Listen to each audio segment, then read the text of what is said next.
కుల వృత్తులకు పెద్దపీట వేస్తామని చెప్పిన బీఆర్ఎస్ ప్రభుత్వం 9 ఏళ్ల పాలనలో అనేక కులాలను నిర్లక్ష్యం చేసిందని బీజేపీ రాష్ట్ర ఉపాధ్యక్షులు ఎండల లక్ష్మీనారాయణ అన్నారు. నిజామాబాద్లో మీడియాతో మాట్లాడిన ఆయన ప్రభుత్వంపై తీవ్ర విమర్శలు చేశారు.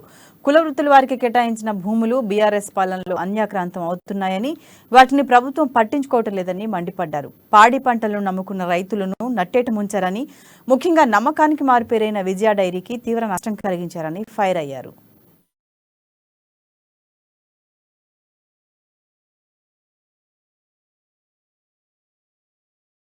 రాష్ట్ర ప్రభుత్వం మొదటిసారి సెక్రటేరియట్ల సమావేశమై కుల వృత్తులకు సపోర్ట్ చేస్తామనేటువంటి ఈ సందర్భంగా కుల వృత్తుల విషయంలో 9 సంవత్సరాల బీఆర్ఎస్ ప్రభుత్వం యొక్క పరిపాలన ఏ రకంగా నిర్లక్ష్యం చేసిందనేటువంటిది ప్రస్తావించాల్సినటువంటి కర్తవ్యం ఓ ప్రతిపక్ష పార్టీగా భారతీయ జనతా పార్టీ పట్ల కొంత నిధులు కేటాయించి శిక్షణ ఇచ్చినటువంటి స్థలాలు కేటాయించినటువంటి దాని మీద ఎప్పుడన్నా కుల వృత్తిగా దృష్టి సారించిందా అని అడుగుతాం. అటువైపు చూడలేదు.